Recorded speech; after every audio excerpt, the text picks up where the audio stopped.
Welcome, everyone, to another episode of the Small Man Podcast. Today, I have the pleasure of interviewing my friend Christian. What's up, Christian?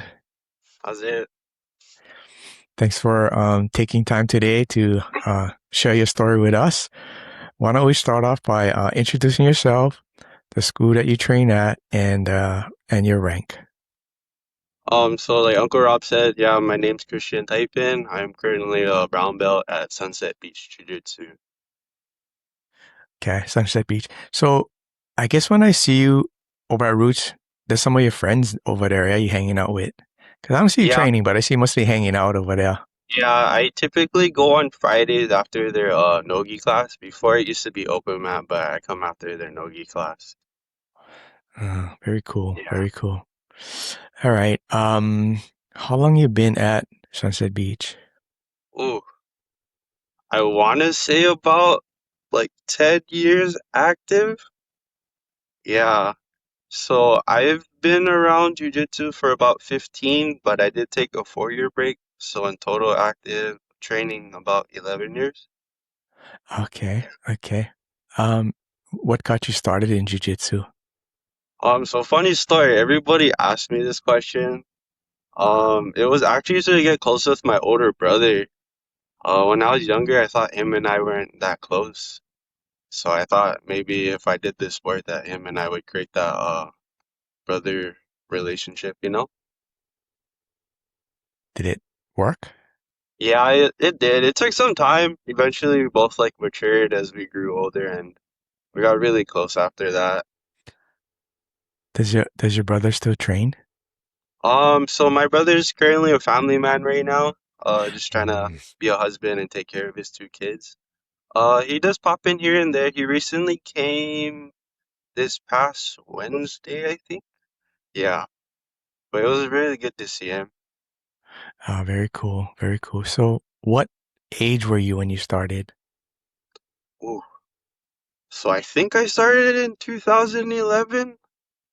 Yeah, I gotta be 2011. I actually started with Mike Fowler at North Shore Jiu Jitsu for like 1 year.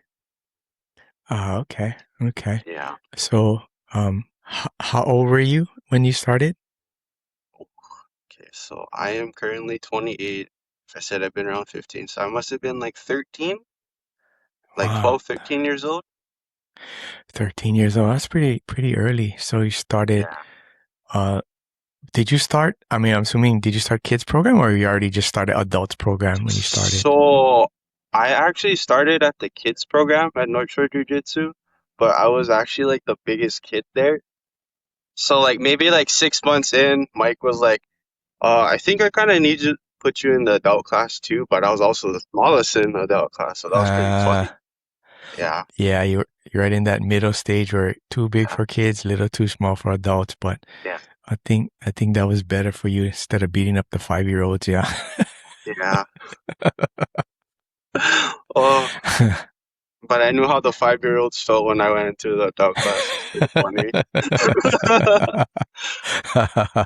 the yeah, the shoe was on the other foot at that point. Yeah, for sure. So before you started jujitsu, did you do any other sort of athletics or sports or any other martial arts? I'd say in elementary, I only did like the typical like baseball and soccer. I tried out judo for like maybe a season, and then I did start jujitsu around like intermediate middle school time. But other than that, yeah, that was like the only sports I did beforehand. Okay, Yeah. okay. So how long had your older brother been doing it before you got started? Oof. I want to say he started at 15 years old, and we have an 8-year gap. So Oh. yeah, he also did take a break. I forget how long. Might have been a few years, but he came back and stuck with it. Okay, so you Yeah. start off with Mike and then you head over to North Shore. So you're still kind of a kid really, right? When you go over to Sunset Beach. Yeah.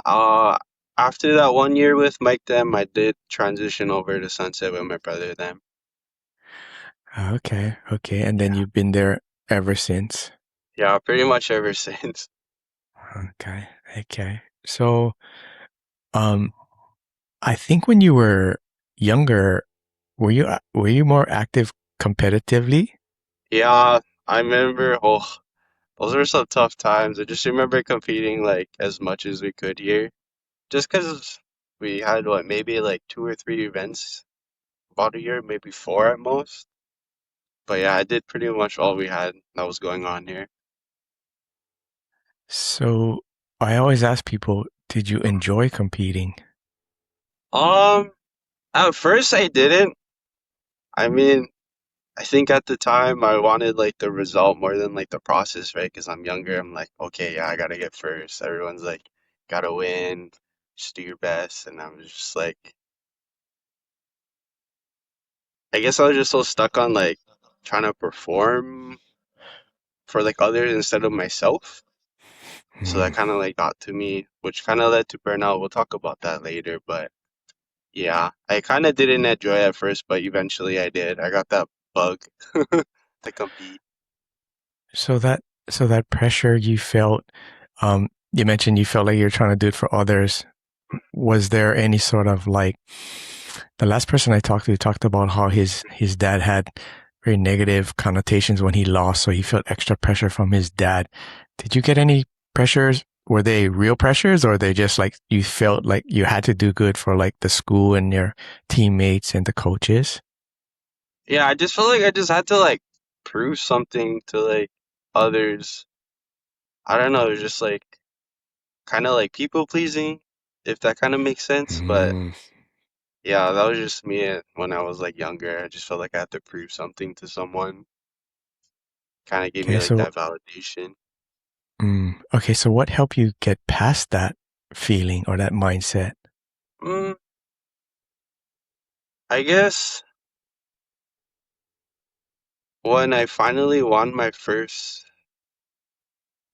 tournament, I think it was back in like 2014. Kind of forget. I think it was like an orange belt. I actually won my first match because I'd always like place second or third, and like that always got to me. And then like when it finally paid off, I was like, I thought the feeling of winning would like, I guess, give me that validation. Kind of did, but like I didn't get like that full satisfaction. I was like, okay, this is just kind of it. Like, wow, I just won. But like my coach put it as like, no matter how you do or like how you perform, it's not really about the result, but like the process, like I mentioned before. Um, you are still the same person when you step on that mat and when you come off of that mat, if that makes sense. S- So it doesn't matter if you win or lose, as long as you put yourself out there. Those are some wise words, and I'm glad that it helped you to get past that because I mean, at a younger age, your mind's not as resilient and strong as it should be as like when you're an adult. So Yeah. being influenced by people like that is definitely a positive versus somebody who would be breaking you down saying, "Oh, you lost again. What's the matter? How come, this, that?" And not no more that positive reinforcement. So Mhm. that was good. Yeah. Okay. So lots of competitions as a kid, right? So then, um, at what point do you stop So training? I got my blue belt in 2014 because I just turned 16. And I remember the following year in 2015, I started to get like really burnt out. Like, I guess I was like towards the ending of like my high school year. I think it was like a junior, just like, I guess I was just kind of overwhelmed with life, trying to balance both jujitsu and school. So, I don't know, I just kind of like, I don't really remember much, but like just the feeling of just feeling so burnt out that I just needed a break from it. So, like around 2016 during my senior year, I kind of like just stopped doing it. When you were competing as Uh, a, because did you get sponsored when you were competing as a kid? So I actually got partially sponsored by Control Industries, and then I think I want to say at the time Chad from Armbar Soap did, both my brother and I. It was like a really small sponsorship by both Mm. companies because they were still relatively small at the time. But yeah, I was sponsored. So you must have been doing some good jujitsu. I mean, those are like, yeah, like you said, maybe they were smaller brands, but they are, I mean, established brands. So Yeah, must have been putting out some pretty good jujitsu as a kid, even whether you felt like it or not, right? yeah, yeah. I just remember at the time, like I guess I was always constantly not performing well, but when I did get that recognition from people, and I was just super what's the word? It's brought me like a lot of like joy and excitement, I guess, is like the Mm. words I can use to describe it. I guess in a sense, like a validation, like Yeah, you were doing the right things, right? Yeah. yeah, So I'm curious, like I'm always interested in how people get sponsored, and this is probably a little while back, but do you yeah. remember the process? Like, did they reach out to you, or did you reach out to them? How did that kind of come to pass? So I was just kind of like a supporter. Like I just really believed in their brand, and I just kept reposting, and I would always like interact with their socials. Back then, it was just like Facebook. I think Mm. Instagram barely just started, and I would always tag each of the companies whenever I did perform well, and then I guess they noticed my performance and they kind of reached out and was like, "Hey, we can't give you a full sponsorship just because the Hawaii scene is kind of small, and we want to like help you out in some way because we really like what you're doing, and it kind of aligns with what we are doing." So kind of made that happen. Very cool. Very Yeah, cool. Okay, so you're in high school, you're a blue belt, you you know, what I mean, you're dealing with other things, and jujitsu becomes less important at that point. yeah. Do you do any other sort of hobbies or activities to pick up that void or that space that's left from jujitsu? So funny thing, I actually was trying to go to school to become like a doctor or somewhere in the medical field, like to pursue a career there. I also was trying to become a professional video game player. Yeah. Yeah, okay. I mean, those are.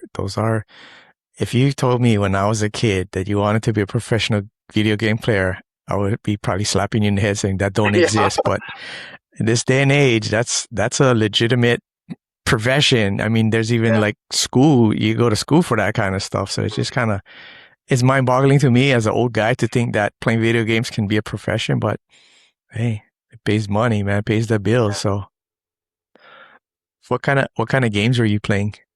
So I was just playing this game called League of Legends.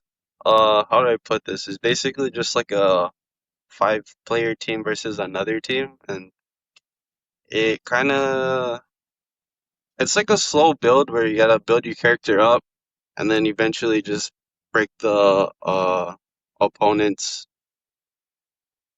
base down and you just win the game. But yeah, Ah, I it see. was, yeah, it was just like a grind. All right, all right. So at what point or what tells you, okay, this is not the path I'm going to take. I need to reevaluate. Um, so I did complete my associate's degree and then I was transitioning over to go get my BS or BA at UH Manoa.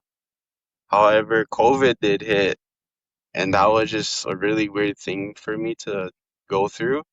Especially for school, I couldn't do online for some odd reason. I really had a hard time focusing, and I had to like actually be present in a physical class in order to like operate.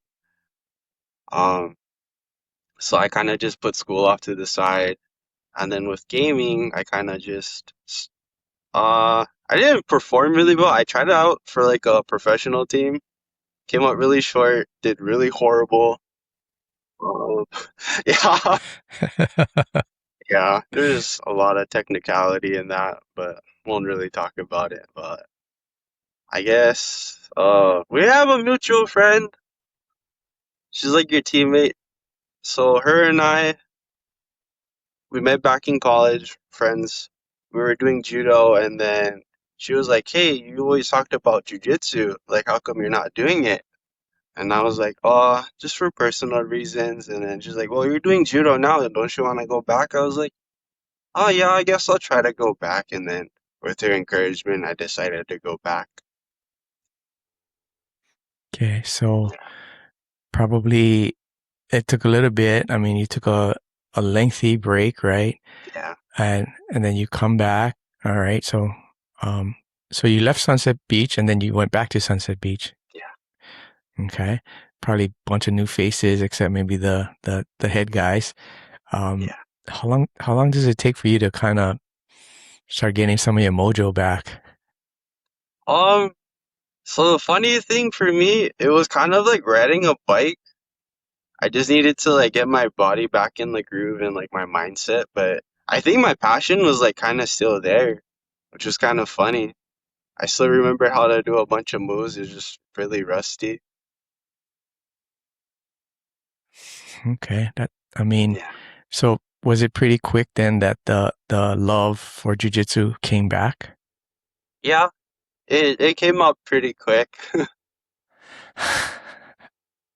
Okay, so that was in what year was that again? I want to say like 2020, 2021. Okay. Yeah, it Okay, was so just you like the ending of COVID. yeah, COVID, like you said, COVID was a very weird time for so Yeah, many different reasons. Yeah. I remember Carter and I had just got our purple belt in the December just before COVID yeah, hit. Like we were fresh purple belts and we're so excited, right? Like boom, purple belts. We're happy. We're like, all right, we're starting to make our move. And then no jujitsu. I was like, oh man, yeah, it was rough, bruh. It was a rough time. yeah, But we were lucky. One of our friends stood up mat space, so we were able to, I don't want to say safely train to jiu-jitsu because I did get yeah, COVID from somebody, but yeah, we were able to train. We were able to train. Okay. yeah, So a little after COVID, you come back, you got your fire back. So you came back as a blue belt then. yeah. Okay. Okay. Um, so when you first come back, how frequently are you training? Um, I want to say I was training about 4 or 5 times a week. It just really depended if I made it to my brother's morning class at the time. Yeah, I had a lot Okay. of free time to train, so I had the opportunity to take advantage of that. I mean, if you're going 4 to 5 times a week, the fire is definitely back. The Yeah. love for jujitsu is back. Yeah, if you don't like it, you're not going 4 to 5 times a week. Oh yeah, for sure. Did the I want to say the urge or the need to compete come back too? Um, Slowly it did. I think it was when I did get promoted with my purple belt. My coach was like, "You should probably do it because there was a first return of jiu-jitsu tournaments, I believe. Was it the one at the Blaisdell? Right? It was like Yeah, as soon as COVID was like, okay, the restrictions kind of got lifted, and it was like, you guys can start doing stuff. So I did that one. I remember that. I think it was a triple crown, and like if Yeah, you weren't competing, you had to wear a mask and yeah, still kind of keep distance and all that. So again, very weird time. yeah, definitely was. Did you still have any sort of anxieties when you competed at purple belt? Um, I don't know. I think it was just weird. My mind kind of goes blank whenever I step on the mat, and I kind of just let my body take over. It's really weird. Just Yeah, like on cruise control already, yeah. yeah. Okay. I would Did say you? like probably. Oh, sorry. No, go ahead. Go ahead, Yeah, Christian. I would probably say like halfway through my match, like I'll like regain consciousness. It's like really weird. And I'm like, oh, I'm actually here. What the heck is going on? I But I yeah, remember watching a video of Mikey Musumeci talking about something similar where he didn't like it wasn't like his mind went blank, but he said he was almost on cruise control and he almost felt like he was in the stands watching himself compete. Like it's yeah, very weird out of body thing. Like I, yeah. I can't even imagine how that would be. Like you're in the match, but you're not in the match, and you're doing it, but you're not doing it. Mhm. I don't know. That's interesting. That's an interesting perspective. Okay. Yeah. So have you competed since then, or was that the last one that you did? I think I did one more purple belt tournament at Naga. Yeah, I think that was like 3 years ago, maybe four. Yeah, yeah, I remember doing it and then I hurt my knee. Oof. Yeah. It seems like probably from your childhood or your early days of competition, you got more than your fill of it, and you don't have that same sort of burning desire to get into every competition now. Yeah. Yeah. Yeah, I think it's just 'cause like where my mind was at the time. Like I guess when I was younger, I had all that energy, but now I'm just kind of like I just think of other things, just being able to just go about my daily life and just like trying to take care of myself. I don't want to like fully get injured. Yeah. It's yeah, 100% agree with that, right? So, do you do you help coach at Sunset Beach? Yeah, I'm both the assistant instructor for the kids class and the adults class. Which one do you have more fun in? Um, Personally, I like teaching the kids. It's really trippy how they're able to just absorb the information and also like put it in their own little way. And they catch on pretty quickly once they're like interested in it or it just catches their attention. Yeah, yeah. I think when we were at UFC, we taught kids classes. So some of our bigger challenges were some of the kids that were there didn't want to be there. It was like a daycare for the mom and dad while they were working out in the gym. But the kids that wanted to be there, that was the payoff. Yeah. Yeah. How big are the kids classes about on average? I'll say on average, but I know that it varies. Um, But yeah, so our classes are usually bigger when school's running. So I want to say between 30, 20 to 30 kids at our school. Yeah. so And then how many? oh, Go ahead. Go ahead. yeah, and No, go ahead. then during like major holidays, so like summer, winter time, on average like 15 to 20. Just really depends. Yeah. How many adults do you normally have? How many instructors are going while the kids are going? Um, oh, how many instructors are present in the kids class? Yeah.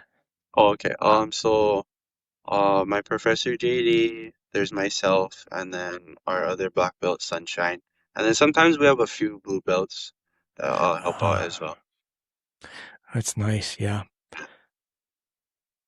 Do you guys have do you guys have a fair amount of competitive kids out there, or more like Um, balance?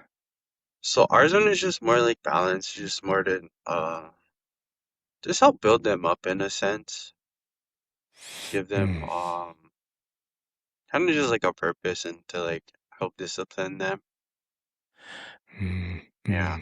That's that's I think that's very important. The values and lessons that you teach them aside from the jiu-jitsu techniques. Yeah. yeah. Are I mean, I don't even really know where Beach Jiu Jitsu is. I'm assuming it's up by near Sunset Beach. Are most of you guys students from that general vicinity, like North Shore, Waihawa area? Yeah, so I believe pretty much from like Waialua to maybe Ka'ava the furthest, if they can make that like great travel to be there. But yeah, that's Yeah. pretty much the range. Mm, mm. Because the closest school to you guys would be North Shore? Um, North Shore, I think there's a Helsing Gracie and Boar's Nest. Oh, Boar's Nest. That's right. That's right. Yeah, I'm That's not right. too sure if Trilogy North Shore is still up. Yeah. What do you think has been, aside from that big gap you took, right? What are some of the challenges that you faced in your jujitsu journey that kind of help make you a better person or strengthen you in some way? Mm,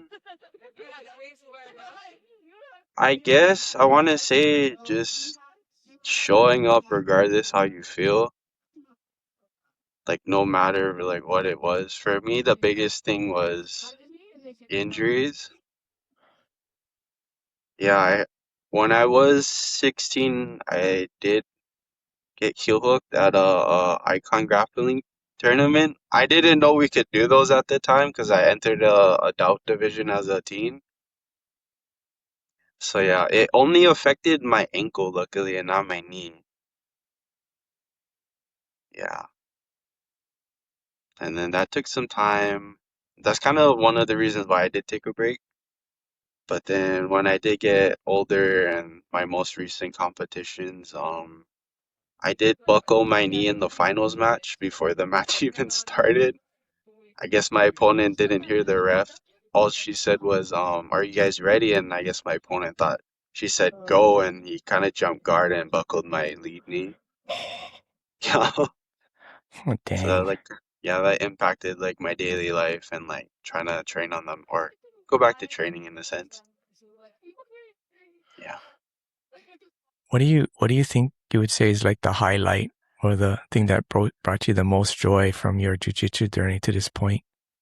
Try, I would say giving back to like my community in the sense of like teaching the kids class because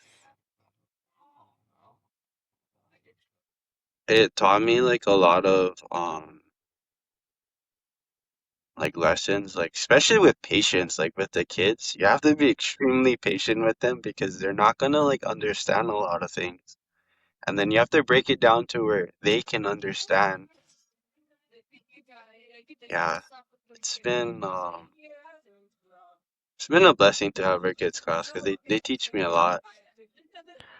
It's interesting because someone else I just recently interviewed said, but it was adults. He said the students teach him a lot, almost Mm, much more. It feels more than what he teaches them. About himself, the patience, all these things that as a coach or teacher of kids, you wouldn't expect that, but you get that coming back from them. Yeah.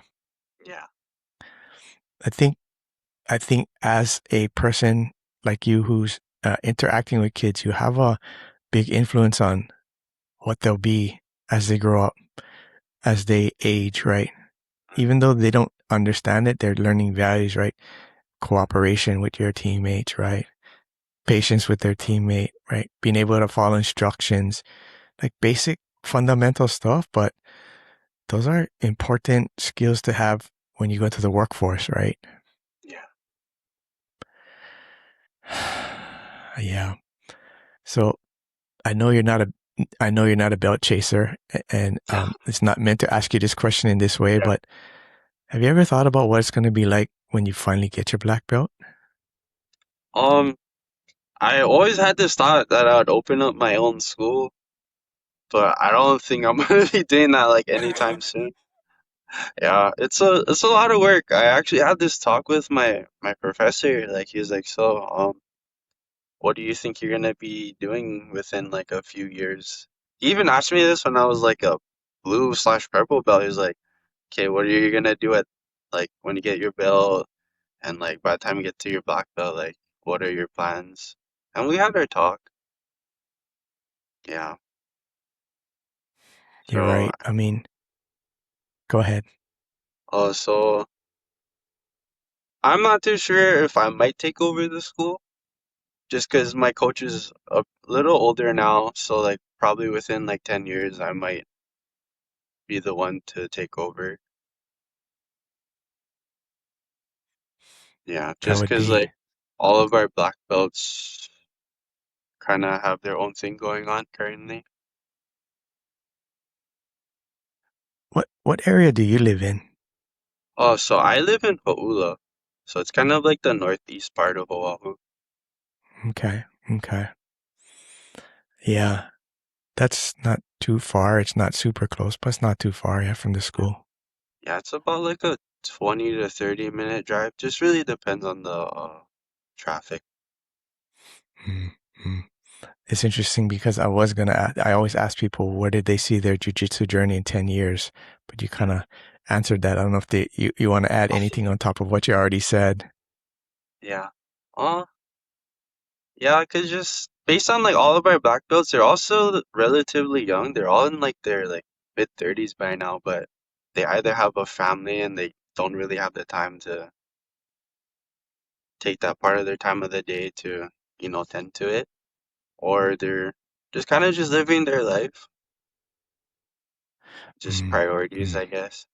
Yeah, yeah, I hear you. Yeah. How how frequently are you at the school, at the gym? I want to say, because our schedule is kind of like shorter. We don't have that much classes. So our school, we only have for adults program, we have it's only 3 times a week, and then for our Mm. kids program, it's only twice a week. Ah, okay. Yeah, but we're figuring out a way to like make our availability more spread out and add more classes eventually. Is that because there's not the demand, or you guys just don't have enough people to coach on multiple days and times?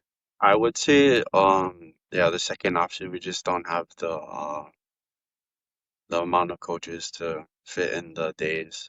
Or it's just pretty Ah, much like we don't have enough instructors to like, teach class on the mm, days that mm, people want. I see. I Yeah. see. Okay, so are you're not going to school anymore, are you? No. Oh, okay, so you're in the workforce. Yeah. Okay. What do you do aside from work and jujitsu? Do you have any other hobbies or things that keep you busy? Um, so I actually got into fishing and for some odd reason I got really hooked on it. What do you do like shore fishing? Yeah, I look for line fishing. Usually I prefer dunking over whipping just because I just want to do my setup, just throw it, cast it out, and just be able to cruise and wait for the fish to bite. So you fish up where in your area? Generally fish in your general Um, area? yeah, most of the times I go out with a couple friends and we'll just go to their spots. Yeah, Yeah, yeah, I get you. Dunking is kind of a little bit more casual. Yeah, cast it yeah, out, hang out, talk story, wait till something happens, or rebait. Yeah. yeah. All right. All right. So I'm gonna ask you go to the part where I call it like the rapid fire questions. So a bunch of Mm. short questions to ask you, okay? What's your favorite guard? Favorite guard? Ooh, I tend to open up my guard a lot, so I guess open guard. Open guard, open guard. There you go. What's your what's your go-to submission? Go to submission. I guess a cross collar choke from the back. Cross choke. Okay. Yeah. Uh, takedown or guard pull? So everyone would probably know me as a guard puller, but lately I've been trying to work on my takedown, so probably takedown. Takedown, because you said you had done judo for a while, right? Yeah, I've done judo. I would say overall a little over a year. Okay, so that's not too much, but I mean Yeah, it's not too something. much, but yeah, it's something. Okay. Favorite gi brand? Iran. Oh, day by day for sure. Shout out to AJ. Yes, sir. What's your favorite gi brand? Favorite gi color? Key color. I want to say white, however, it does get dirty or stained, but I've been onto the dark side, so black. Black. It's funny because I was the opposite. I used to really like black, but now I'm starting to wear more white. But you're right, they stain and yeah, Yeah, hard to keep them looking nice. yeah. Uh, gi or no gi? Oh, this is another funny one. So I've always been a gi player, but lately I've been falling in love with no gi. That seems to be there. A lot of people are moving towards is the no gi. Yeah. If you have one, a favorite training partner. A favorite training partner. Oh, so I kind of have two. So one of them is my teammate Noah, and then my other one would have to be either Kobe or Hunter at Roots. Have you ever had to use your, excuse me, training in a self-defense situation outside of the gym? Oh, did I ever have to use like jujitsu before? Yeah, Uh, I try to avoid that actually. I always keep my distance and like I've almost got into like a few confrontations where it almost got physical, but I just kind of walk away. Yeah, that's just the best. de-escalate it before it like actually happens. That is the key word. You hit it on the head. De-escalate. Yeah, use our Yeah, words. Very yeah. good. Best training advice you received. Best training advice I received. Mm, oh, honestly, just take it easy. Like no one's there to like win medals. No one's gonna go on the top of the podium. Just take it easy. We're there to train, have fun. Yeah, yeah. I wish more people knew that, but Yeah, yeah. Anyway, all right. Favorite post-training meal.